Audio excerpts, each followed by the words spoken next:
All right, everyone, welcome back to another episode of Line Your Own Pockets.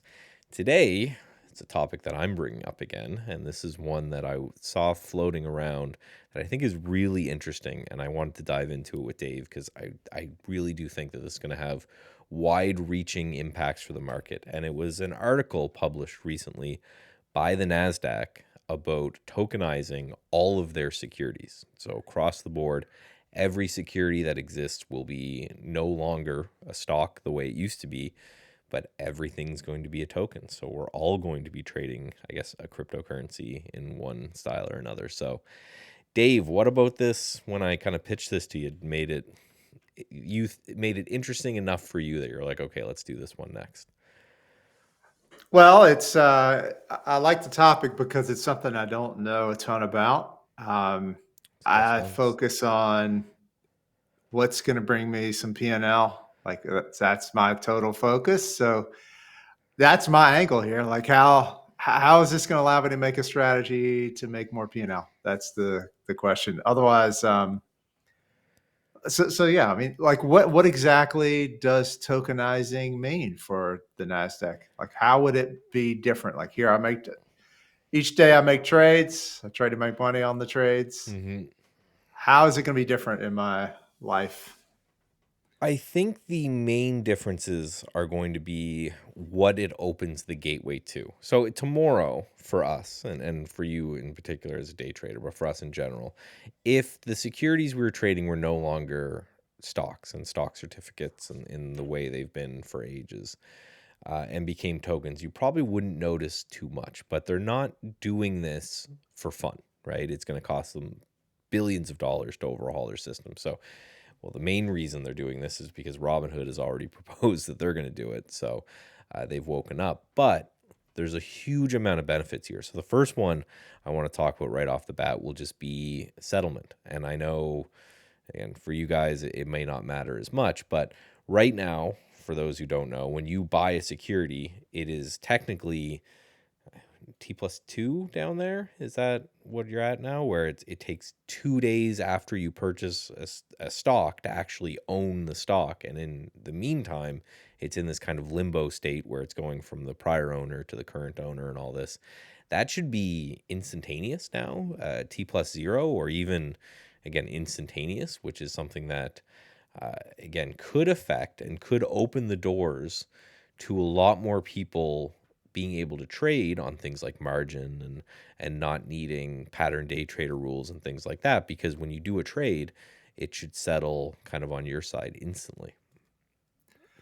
So how would that affect, say, the pattern day trading rule? That hasn't affected me in a long time, but it affects a lot of people. Right. Yeah. So how would clearing the trades more quickly help with that or reduce the risk for pattern day trading in general? Well, so kind of in the back end, a lot of what's happening is that even though your security's not settled, if you have a large account or a margin account, the broker is kind of just taking it on kind of faith and everything that it will settle.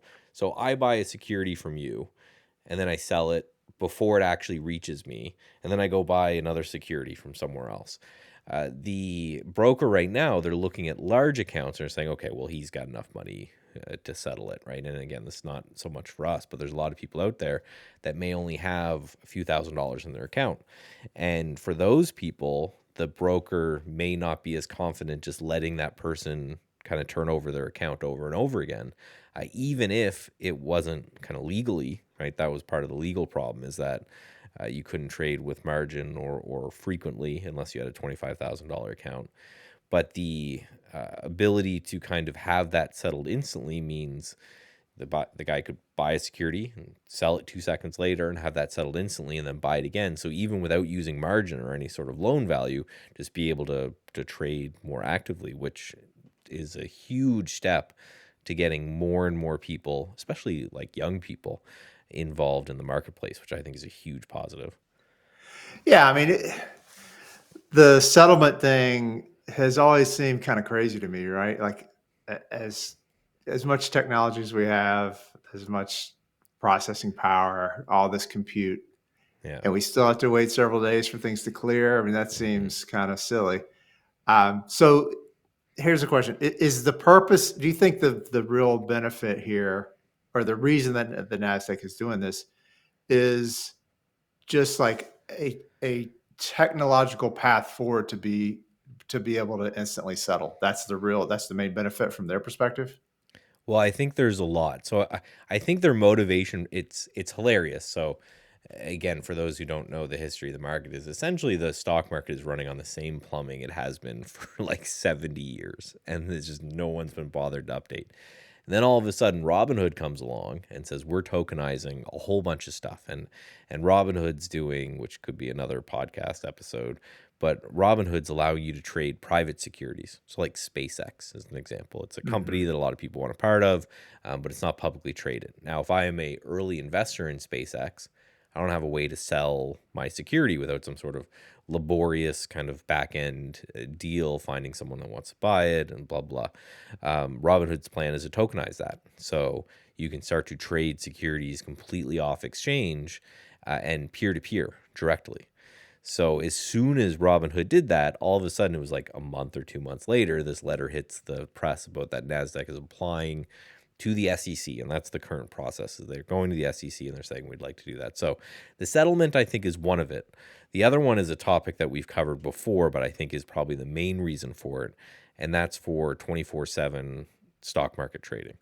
If you have to do all of this back end piping about clearing and all of this nonsense, it becomes way more difficult to then do a 24-hour trading market if Yeah. everything is simply a token and the whole automation from person to person, that's all completely automated without any human touch.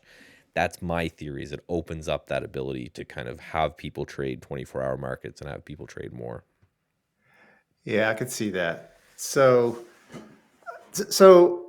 this reminds me of a topic that I am familiar with and that I'm a big proponent of, and that's prediction markets.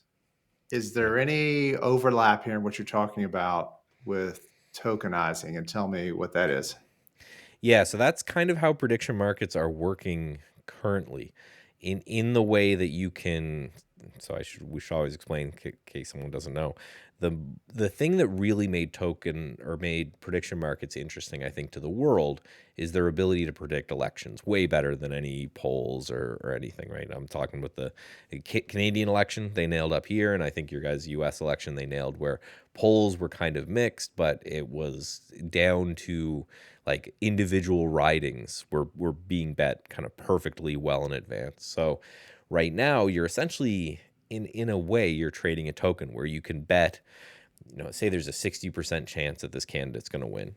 Right now, you could bet that, and then if it goes to 70% chance that candidate wins, you can flip that out and Mhm. make that thing. So I think that's another huge thing, and again, I think it's spurred on by Robinhood, where they are going to start incorporating prediction markets in their system.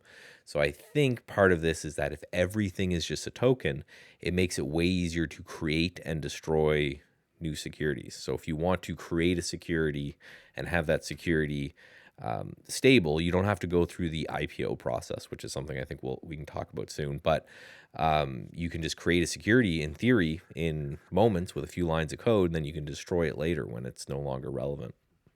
I see. Okay. So, yeah, like I said, I'm a big fan of prediction markets. I'm a big fan of their creator, who's a guy named, an economist named Robin Hanson, or at least he had a lot to do with some of the early papers on it. Hmm. Um, I've made money in prediction markets. I dabble in them. I don't use them like I trade stocks, but it's very interesting. He also has a very interesting theory for a type of government which is based on prediction markets called Hmm. futarchy.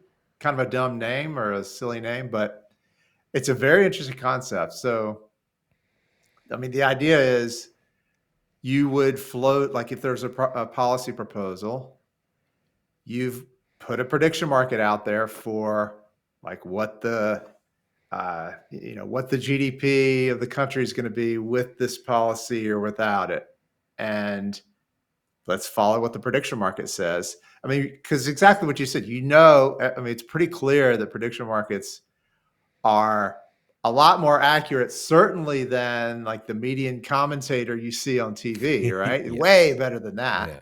Or the median politician, we know that for sure. Hmm. So it would be a very interesting style of government that I could get my head around it and certainly appreciate. Yeah, and it all comes down to what there was that really, really old mathematical experiment where they were trying to guess the weight of a cow.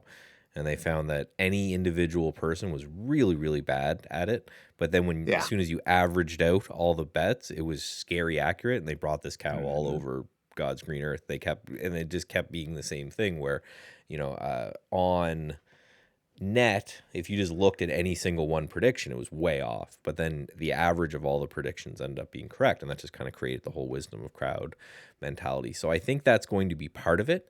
Is right now, if you think about it, there are things like binary options, or in the CME they trade what's called event contracts, where it's essentially the same thing. You can just make a simple bet: is the market going to be higher or lower today, and have different payout ratios with that.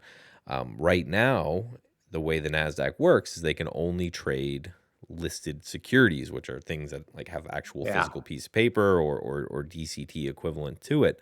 As soon as you get to the stage, or you get to the area in which they're allowed to trade anything that's a token, you can make securities exist and make them disappear much quicker, which leads me to kind of my next point with IPOs, right? There's been a dramatic dry up of IPOs, and that kind of hurts us as traders because it just limits our opportunity.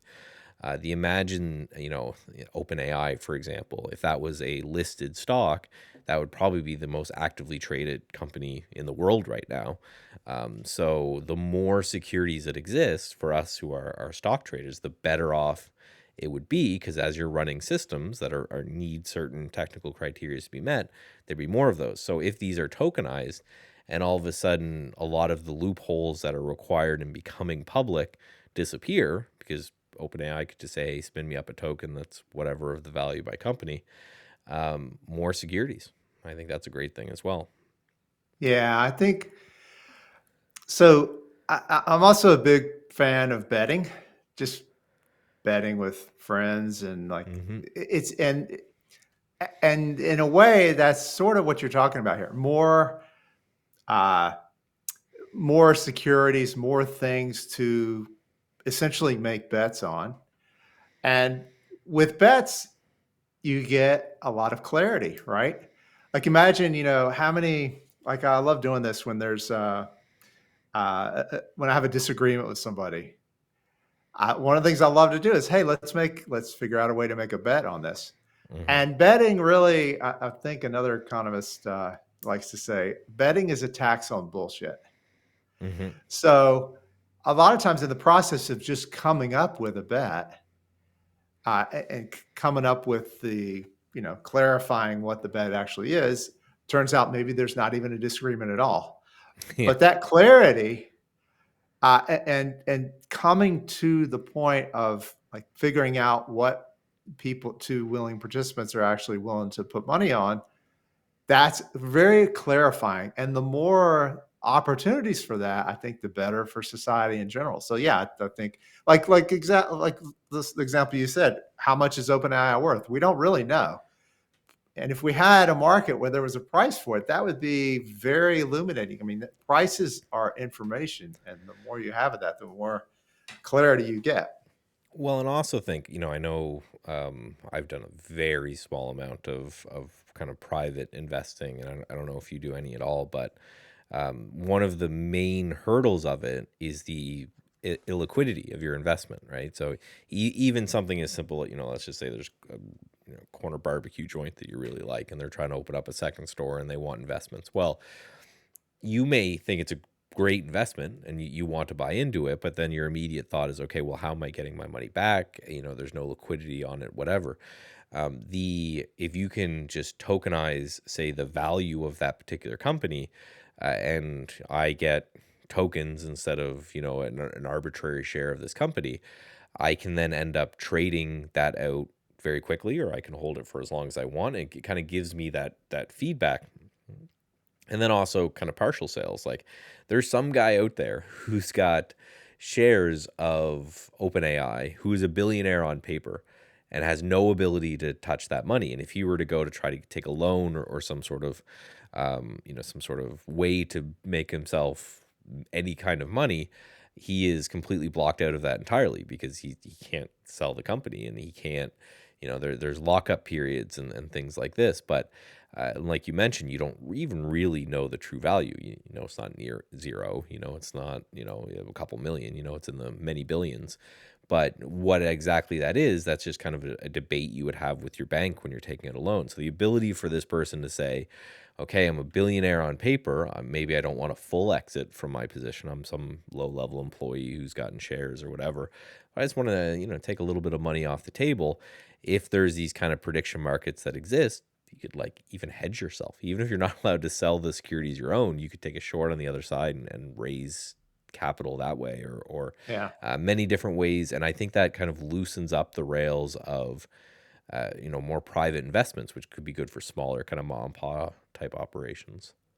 Yeah. So one of the so it reminds me, one of the very interesting things, applications potentially for prediction markets would be having internal prediction markets to a company where the employees could participate. So, for example, like a very good theoretical example would be, all right, there's shares on, or there's a way to participate in the prediction market for, okay, if we fire the CEO or we don't fire the CEO, what would the outcome of the company be? And have people vote on that prediction market through betting, and have Anonymously, internal people do it hopefully. anonymously. Yeah. So that would be extremely illuminating, right? Hmm. And there's, I think you have a lot of resistance from various factions for prediction markets in general, because it does shine a light. It does, uh, you do get better predictions. So, TV commentators, politicians really kind of don't like these ideas, because that's exactly what they are good at, is, fostering bullshit.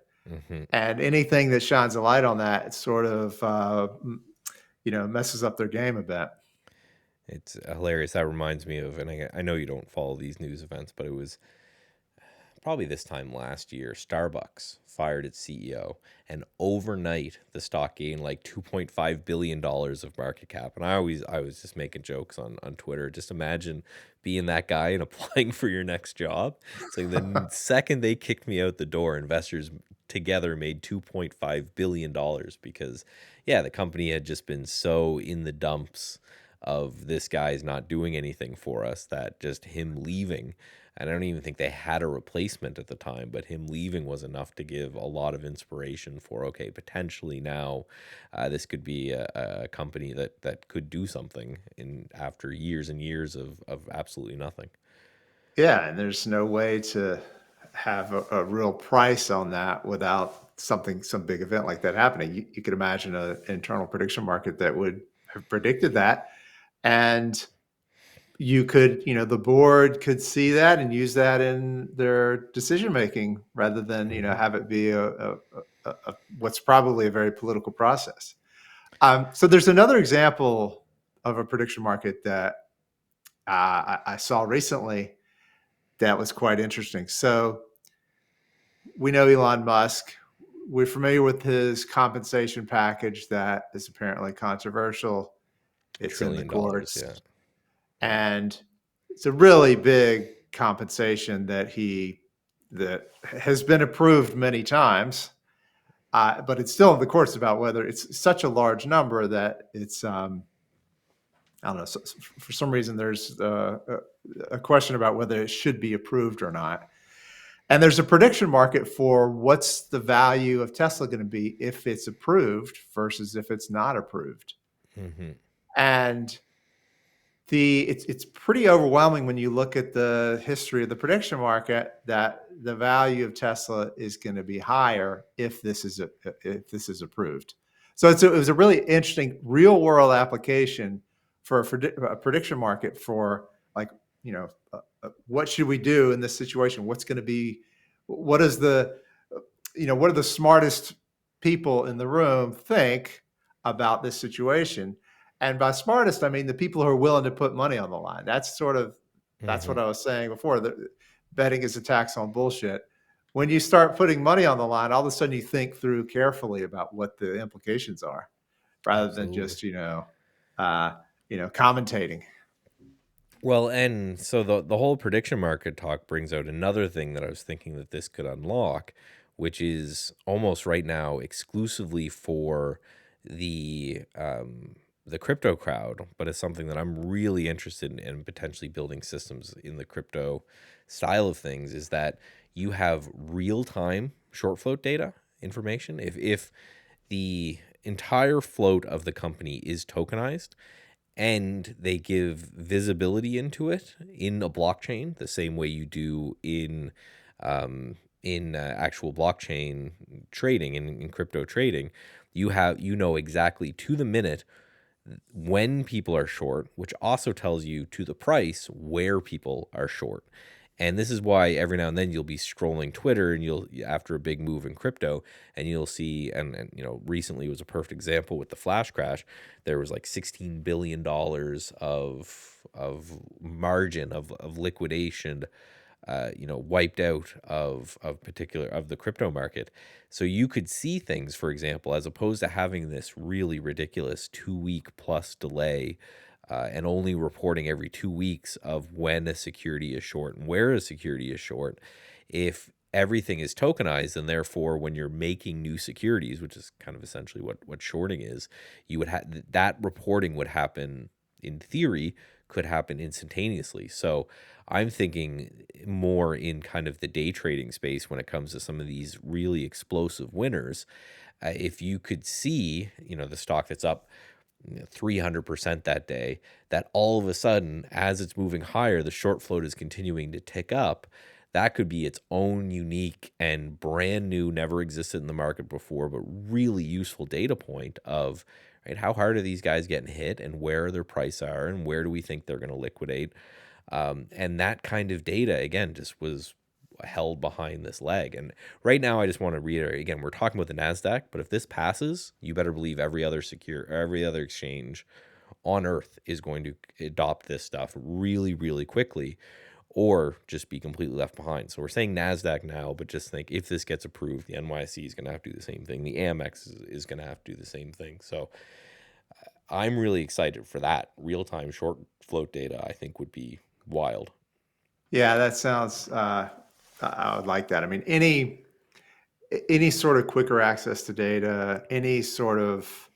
I mean, the big problem you have now in the markets, I think, is like you said, if you don't have 24-hour markets, then there's these cliffs that happen. There's Hmm. periods of time where no trading can take place. So, uh, I, anything that clears the way for uh, uninterrupted trading, more opportunities to trade, I think is a good thing for everyone.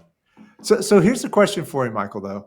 Yeah. What do you think is going to happen to the cost of trading, commissions, just the various costs associated with it? I would assume it would go way down. I would think. Well, so they're planning for now to keep the DCT intact and bring them along with them. And again, for those who don't know, those are the guys who do the settlement and kind of the back end of the market. And part of your fees when you place a trade is these little small. They're the smaller fees than usually commissions, but they're exchange fees. And part of it is to kind of fuel these organizations and whatever. But you got to imagine that that's going to be very quickly done away with. So, yeah, I would imagine it. I don't think it's going to be like a huge impact, but for us that trade frequently over time, I think it would definitely be a dramatic impact. So, faster trading, faster data, and faster with the faster settlements and everything, and then cheaper because you don't need a lot of the same back end bureaucracy that you had before. And anytime you cut out needless bureaucracy, you should lower price. So, if anything, it's going to be great for the Nasdaq as a whole as a company. Um, so that's going to be great. Lower fees as well. And then some people are also talking about potential peer-to-peer trading. So the idea is that if I have a tokenized version of Apple, and when the DTC is out of it, there is no reason why I couldn't send from kind of my wallet or my side of things when it comes to the tokenized version directly to you. So then we're kind of pulling, the NASDAQ would still have some involvement because they're the creator of the securities and kind of the overseers of everything. But you can now trade things off exchange and peer to peer.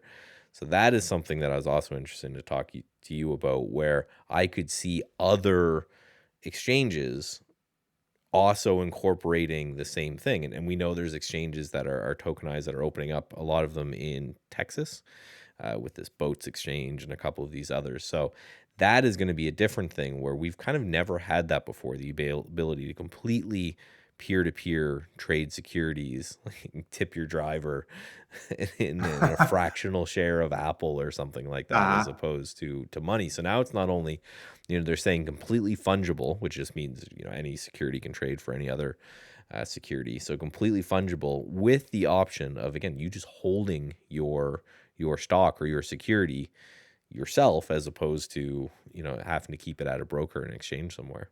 Yeah, well, that was my next question I was going to ask you. So I do occasionally I'll do some consulting with brokerage firms who are looking for my take on a certain style of trading, or like I just did one recently about locate costs. Somebody, a pretty well-known broker is getting ready to add locate functionality and they wanted insight on that. So I'm very curious, what do you think? Like if you were a broker, what do you think about this? Do you like it? Do you not like it? I would like the speed of things, but the ability to have everything not tracked by me anymore, which is the excuse that they use currently for the slowness of short float data, right? Because right now, short float data, again, for those who don't know, is just every broker kind of reports in what their shorts are, and then that gets kind of put into a pot, and they say this is the short float. It's also why it's wildly inconsistent. Like you can go to different websites, is because depending what is the float, is it the free float, is it the total? Like again, it's just a nightmare. So cleaning all that up would be great, but if I could more easily, because of course you can do it now with in-kind transfers, if I could more easily transfer my holdings around, it seems like there'd be some people who would, say dollar cost average in the S&P 500 and then keep that internally and not keep that at their broker. So that is going to limit some sources of income when it comes to how much money they make from, just holding securities and the money they make from cash swaps and things like that. So I would imagine they're not going to be super happy, but I don't think you're putting the genie back in this bottle. This is something that I worked at a crypto firm in 2017, right, where we were a crypto miner and trader and all this kind of stuff, and everyone was promising this then. So Yeah. this was a natural thing that was going to happen at some point. Just with everything, it took way longer than thought. So I don't think they're ready for it, but I don't think they're going to have a say in the matter. I think they're going to have to kind of put up and deal with it. Yeah, that's interesting. So yeah, I guess time will tell. We could come up with our own prediction market about some outcome here and have people predict it. So, what do you think is going to happen to margin rates for borrowing, on margin at a brokerage? How does this affect that? Do you think? I think, well, for a margin account you're still going to need a broker, so I don't think that that's going to affect it too much, right? If you were doing any But I peer to think, peer trading, it'd have to be security for security. And part of that is the Genius Act that was signed in the state. It's a beautiful name for it, by the way. But yeah, it was to basically have stable coins. So right now you can hold, just like we're talking about with securities. You don't need a bank anymore, right? You could use a USDC or a USDT, and you can hold the cash yourself in your own wallet and be completely bankless if you want. And in 90% of scenarios, be absolutely fine. So the peer-to-peer stuff that I'm talking about, again, if this is allowed, would be, right, someone holds a stable coin or a USD equivalent or even some sort of crypto, and we come up with a deal where I say, okay, I'm gonna trade you some Netflix in exchange for some USDC, or Netflix in exchange for another share of a security or whatever it is. My, I'll ask you. I probably won't know, but my interesting thing is what happens then from a tax point of view. So let's say I'm buying a house, right, and I own $1 million worth of S&P 500. If I could just transfer the S&P 500 tokens to that guy in exchange for the house, is that a taxable event? Whereas if I sell my securities to raise the money to then buy the house, I first have to get taxed on it. So I'm wondering if um, I would bet this is going to go through, but if it is blocked, I would imagine that the whole tax side of things would be a real big complication to it, because now you could do large transactions amongst people without having to first sell a security to raise cash to then transfer to someone else. You could just transfer the thing back and forth. Well, could you just ask for your stock certificates now and me hand them to you? You could, I guess. There's nothing. It'd be harder, right? It'd be more of a pain, but you can. I guess if you ever request a stock certificate, I think by law they still have to give it to you. So Yeah. that. Yeah, I think yeah, a lot of the tax laws and such just stand in the way of this. Like, you're probably right. If this doesn't end up passing, it's probably going to be because of some rules that are already in place that Mhm. we put in place years ago for some reason. I think I saw a really good uh, article recently about it was talking about metrics and metrics uh, and systems, technology systems like for monitoring stuff. And he said you Mhm. should always have an expiration on the metric where you go back and revisit. Hey, is this doing exactly what we designed it to do? Is it is there some other way we could do it to make it better? We should have the same thing for some of these arcane rules, like have an expiration where we go back and revisit it, and uh, maybe even automatically sunset if we don't, uh, if we can't come up with any justification. So that's sort of the default is they come and go, which I think would be valuable. That would make sense. Now let's go to the real elephant in the room, and the thing that I think is hugely important. Again, we've already went over this in another podcast, but this is just more. They said specifically in the article I have it in front of me that one of the main reasons they're doing this for is they want 24-hour trading on the weekends by 2026, which there's no shot they're going to do because they've got like 2 months left as of recording this. But now, do they mean by the end of 2026 or whatever it ends up being? But now we've gone from the last time we talked about 24-hour trading, there was a handful of securities. I think Steve Cohen started one, and Elon Musk has a partnership in another one, and they're all growing up in Texas. And they're using tokenization as opposed to securities as well to mimic trading, because you're not generally trading the security itself. You're trading, it's like a CFD or a contract for different. It's something that mirrors the price of the security uh, through market making. But now you're going to cut out the middleman, and they're saying that they want to do this again for the, like we talked about, the speed of technology and everything, so that they can implement 24-hour trading.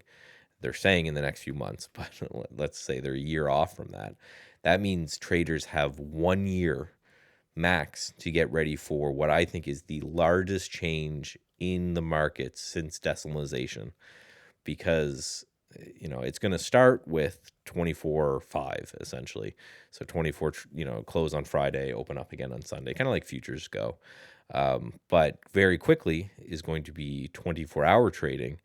So what do we think? Is any updated thoughts or anything from that? Because again, now it's not a fringe exchange. Now it is the largest exchange in the world that's saying we want everyone to trade all the time, nonstop, forever.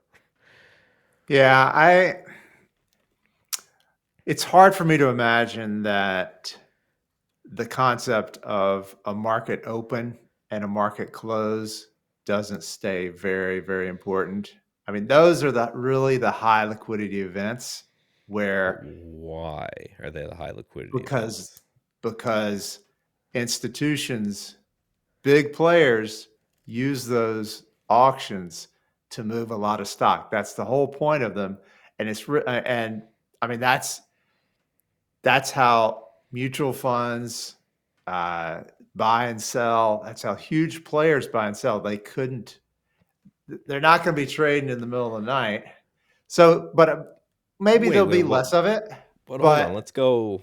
Let's talk about why the auctions exist, right? And the auctions generally exist because you had this period of time where markets closed. And while markets closed, news events occurred.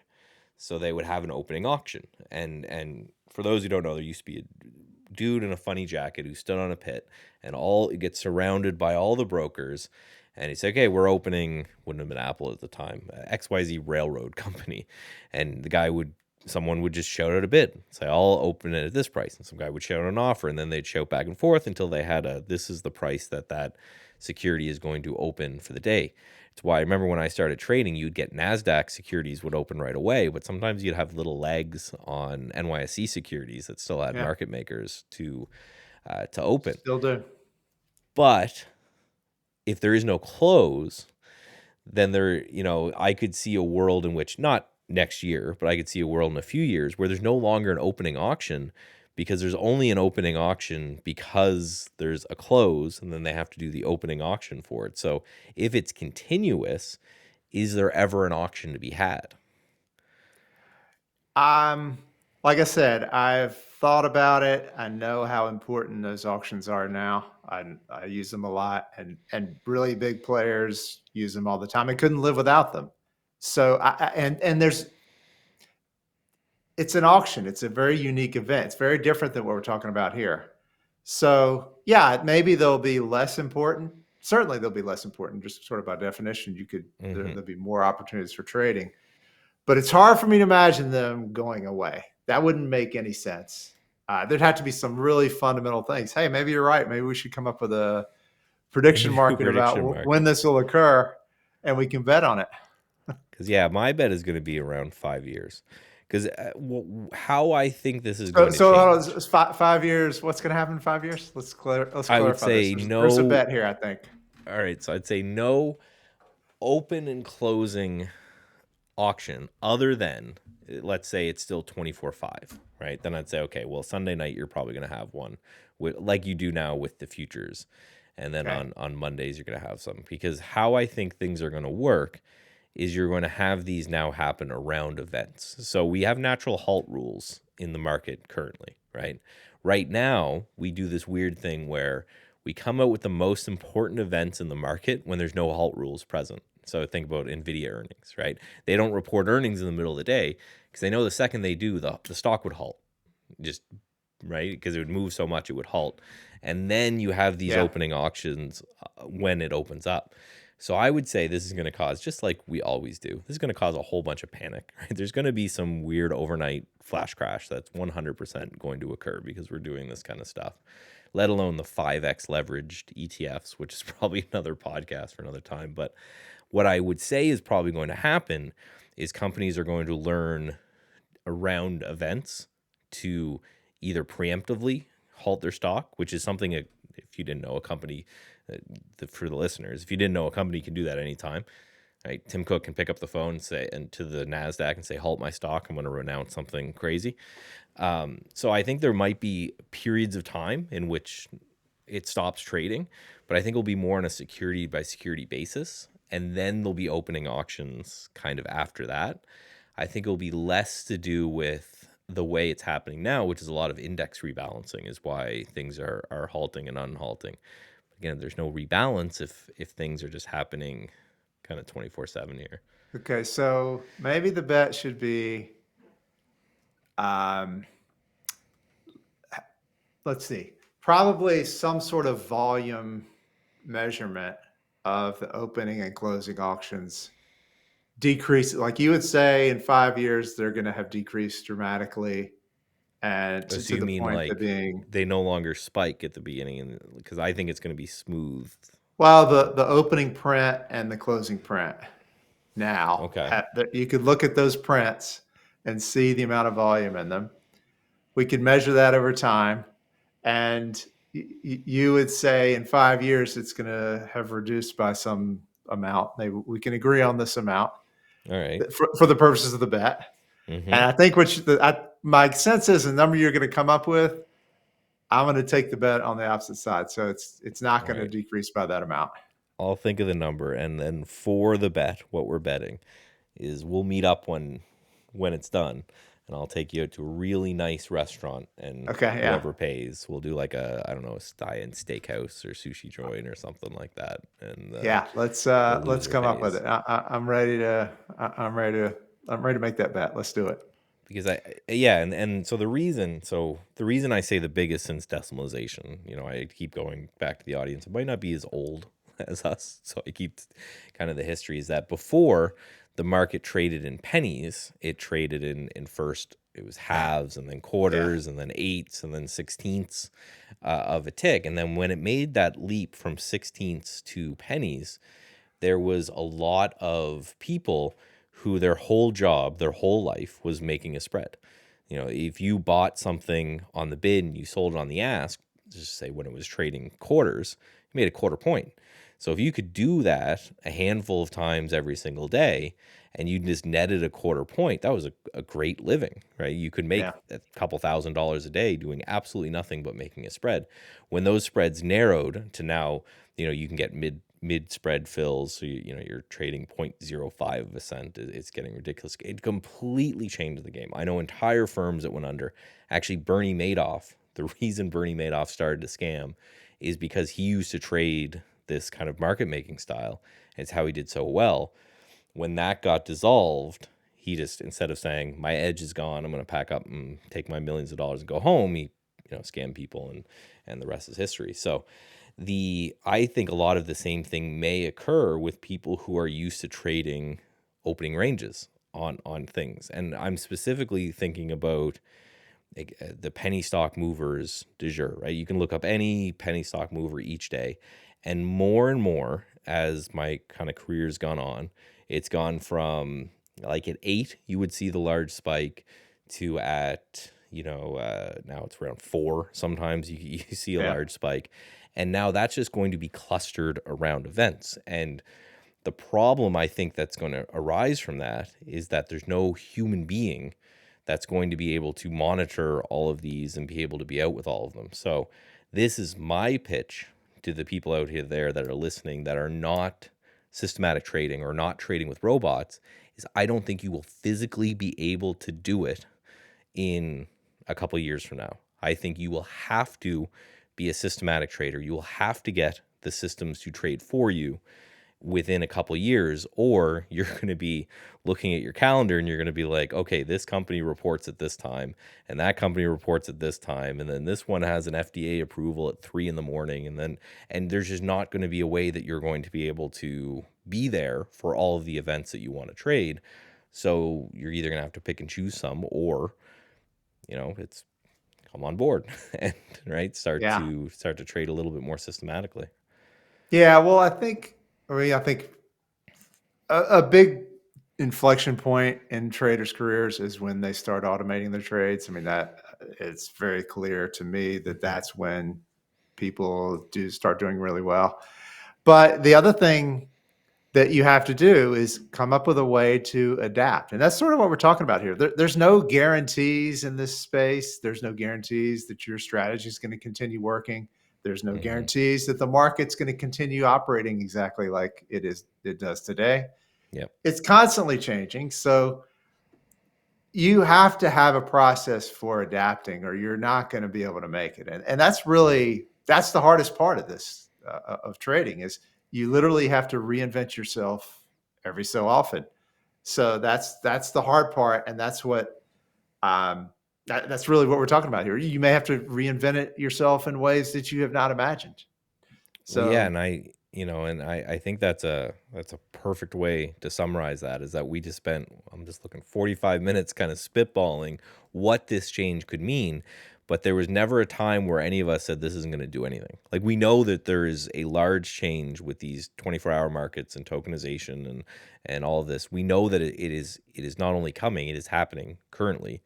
um, we may be at odds sometimes or may not know what that outcome of the change is going to be, but we do know there's going to be a change, and that will change everything, right? Whether it's a huge impact, 100% impact, or whether it's a 20% impact, things are going to trade differently before than they are now.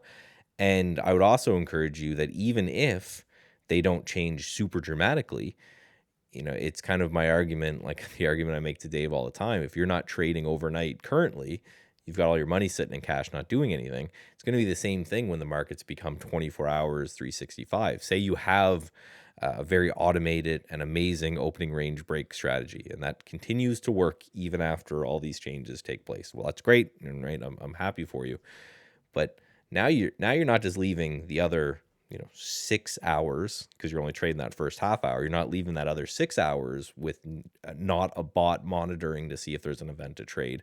Now you're leaving the other 23 and a half hours where you could be doing something with your money and you're not doing it. So yeah, even if what you're doing now isn't destroyed, there is a lot of opportunity that's being created that maybe you're not exploring the way you should. Yeah, that's there'll definitely be changes with this and new opportunities for sure. I would wonder whether it would how it would affect swing trading. I mean, because a big part of swing trading, I think, I would argue is the fact that there's no trading in between the days. Well, I think I think, and I actually have this written down in my notepad to make this joke, but I think this will be the only thing that will solve the debate between us about swing trading versus day trading, because I don't think either terms will exist anymore. It's kind of like if you talk to a forex trader or a crypto trader, they have no concept of, if you're someone who only has traded crypto, you have no concept of what's a day trader, what's a swing trader. They don't ask that.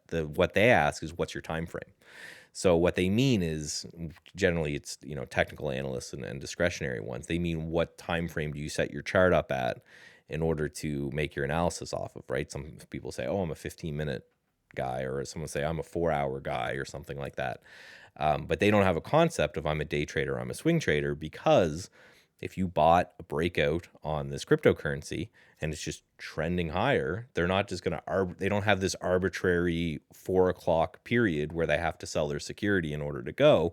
They'll just go away on their phone and just watch it, periodically, or have some sort of alert in place or something like that. So I agree that I think this is going to completely destroy the day trading, swing trading, whatever. I think I'm probably going to be doing more short term trading, and you're probably going to be doing some more long term, because what it may do is, as opposed to now where we kind of test everything for day trading and say, okay, what happens if I hold this to the close?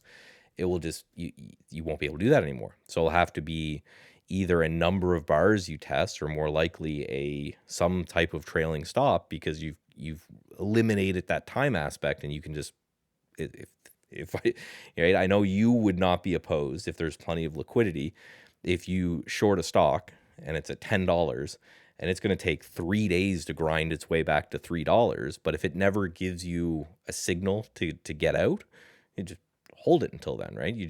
I think there's that potential of way more money, and again, these lines are going to get blurred and then completely destroyed. Yeah, I think it de-risks holding overnight for sure. So Hmm. I think that's a good thing. I mean, that's part of the reason. I don't know. That's some portion of the reason that I don't hold overnight typically. So, but yeah, I think this is a great topic. I love you bringing this up, and I'm down at my keyboard or looking at my charts, or thinking about my strategies a lot. So it's good that to bring me up from my layer to talk about something like this. This is great. Well, yeah, it's like anything. You spend 90% of your time working on what's in front of you, but you should spend 10% of your time looking at what's coming, because shit's changing dramatically between this and like AI and everything. So I was really interested to see it. I had a couple friends send it to me, and what do you think? And yeah, it just kind of got me thinking about it. But I am sure there will be more conversations about this to come as it's kind of unfolding in front of us. So wherever you're, listening to this or whatever, make sure you stay tuned, because yeah, I had to check the time to see if we were going too long, because I was just having so much fun talking about it. Yeah, well, if anybody has any opinions on our bet that we just discussed and that we're going to clarify and nail Yeah. down, that'd be a good discussion topic. Let us know what you think. Yeah, and also, let us know, is there anything that we didn't discuss that you think, both tokenization and the results from it, one of them being 24-hour trading, that we didn't think about? Because I'm spending a fair amount of time thinking about this, and I think you could. There's way more that I haven't even thought about yet that is going to impact and is going to change.